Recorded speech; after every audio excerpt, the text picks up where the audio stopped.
ഇവിടെ പ്രസ്താവിച്ചതുപോലെ സർക്കാരിൻ്റെ 4ാം വാർഷികത്തിൻ്റെ ഭാഗമായി വിവിധ പ്രദേശങ്ങളിൽ വിവിധ തരത്തിലുള്ള സംഗമങ്ങൾ നടക്കുകയാണ്. എല്ലാ ജില്ലകളിലും രാവിലെ ഒരു പ്രഭാത യോഗം എന്ന നിലക്ക് നടക്കുന്നുണ്ട്.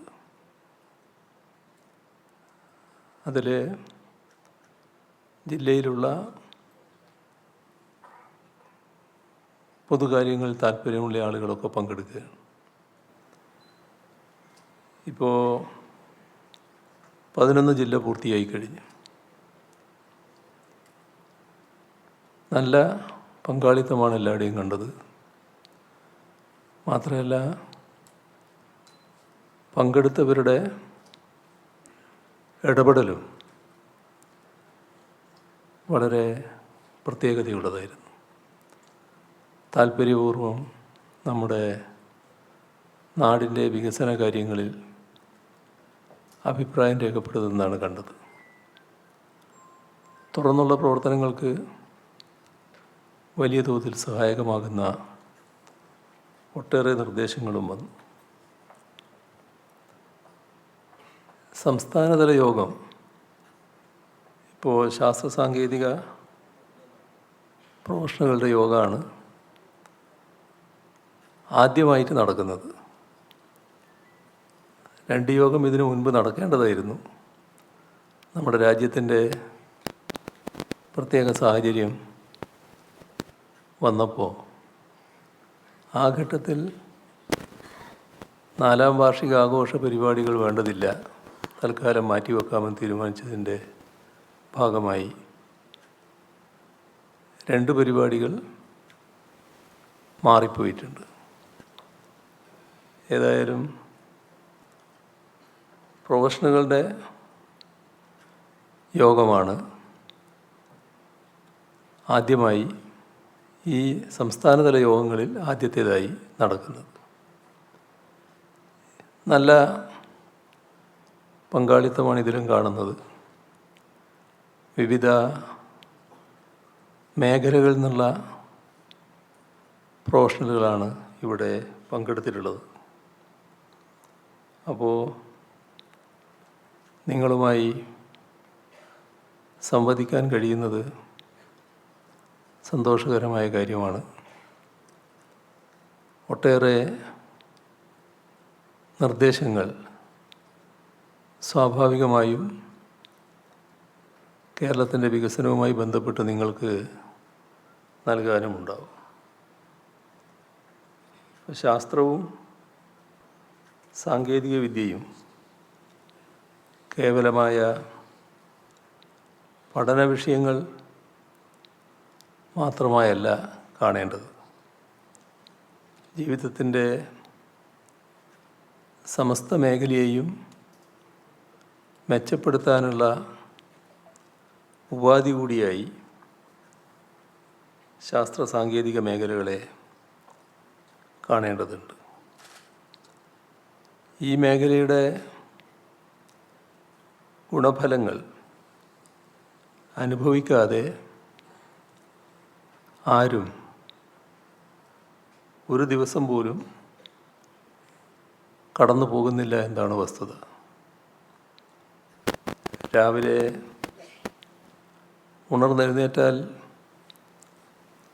ഉടനുള്ള ജീവിതചര്യകളിൽ മുതൽ ആ ബന്ധം കാണാൻ നമുക്ക് കഴിയും.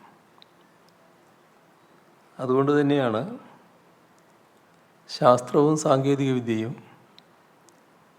മനുഷ്യ ജീവിതത്തിൽ നിന്ന് വേറിട്ട് നിൽക്കുന്നവയല്ല എന്ന് സൂചിപ്പിച്ചത്. അപ്പോൾ ആ മേഖലയിൽ നിർണായകമായ പ്രവർത്തനങ്ങൾ നടത്തുന്നവരാണ് നിങ്ങളേവരും. അതുകൊണ്ട് തന്നെയാണ് നിങ്ങളുമായുള്ള ഒരു സംവേദനം വളരെ പ്രധാനമാണ് എന്ന് സർക്കാർ കണ്ടത്.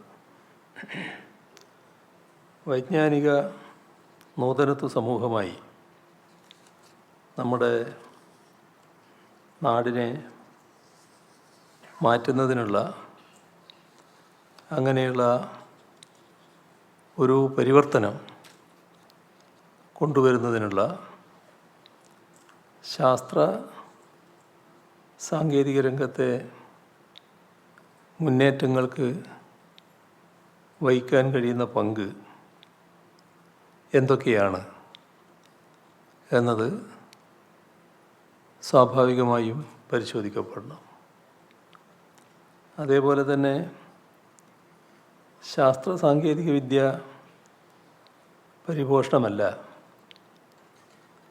അന്ധവിശ്വാസമാണ്, അതിൻ്റെ പ്രചരണമാണ് ഏറ്റെടുക്കേണ്ടതെന്ന രാഷ്ട്രീയ ആശയങ്ങളുണ്ട്.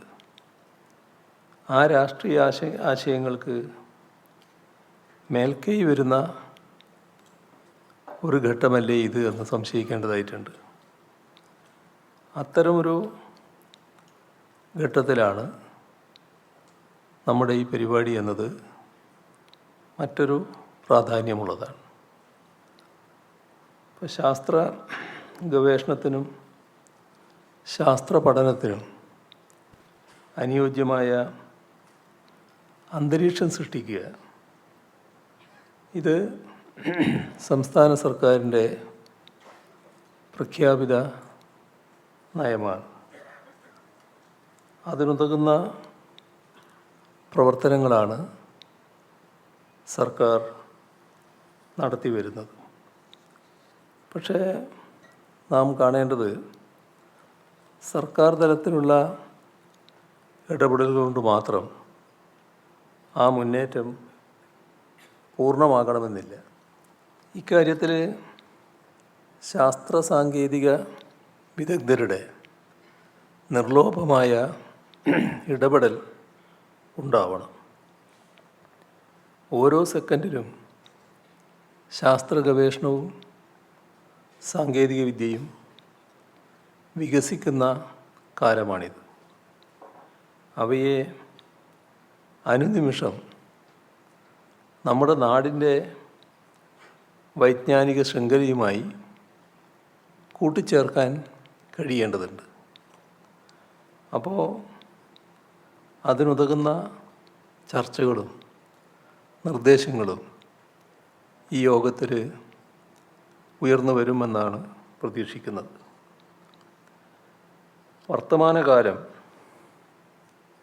ഈ വർത്തമാനകാലത്ത് നമ്മുടെ രാജ്യത്തുണ്ടാകുന്ന ശാസ്ത്രത്തിൻ്റെ പിന്നോട്ട് പോക്കുണ്ട്. അതേസമയം അന്ധവിശ്വാസങ്ങളുടെ മുന്നോട്ട് വരവുമുണ്ട്. ഇത് വലിയ തോതിൽ ആശങ്ക ഉളവാക്കുന്നൊരു കാര്യമാണ്. പ്രത്യേകിച്ച് ശാസ്ത്ര പ്രചാരണം നടത്താൻ ചുമതലപ്പെട്ടവരാണ് നമ്മുടെ പൗരന്മാർ എന്ന് എഴുതി വച്ചിട്ടുള്ളൊരു ഭരണഘടനയാണ് നമുക്കുള്ളത്. അത്തരമൊരു ഭരണഘടനയുടെ നാട്ടിലാണ് ശാസ്ത്രവും അന്ധവിശ്വാസവും തമ്മിലുള്ള അതിർവരമ്പ് നേർത്തു വരുന്നത്.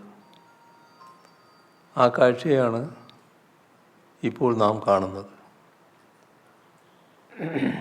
ശാസ്ത്ര സാങ്കേതിക സ്ഥാപനങ്ങളുടെ തലപ്പത്തിരിക്കുന്നവരും ഉത്തരവാദപ്പെട്ട ഭരണഘടനാ സ്ഥാനങ്ങൾ വഹിക്കുന്നവരും അന്ധവിശ്വാസത്തിൻ്റെ മുൻനിര പ്രചാരകരാകുന്ന കാഴ്ചയാണ് നാം കാണുന്നത്. ഇതൊരു അപകടകരമായ അവസ്ഥ കൂടിയാണ്. നിങ്ങളെല്ലാവരുടെയും ശ്രദ്ധയിലുള്ളതാണ്, IIT ഡയറക്ടർ ഗോമൂത്രത്തിൻ്റെ പ്രാധാന്യത്തെക്കുറിച്ച് സംസാരിക്കുന്നു. മറ്റൊരു സ്ഥാപനത്തിൻ്റെ പ്രിൻസിപ്പൽ ക്ലാസ് റൂം ചുമരുകളാകെ ചാണകം പൂശുന്നു. ഇത്തരം കാഴ്ചകളാണ് ഓരോ ദിവസവും നാം കാണുന്നത്.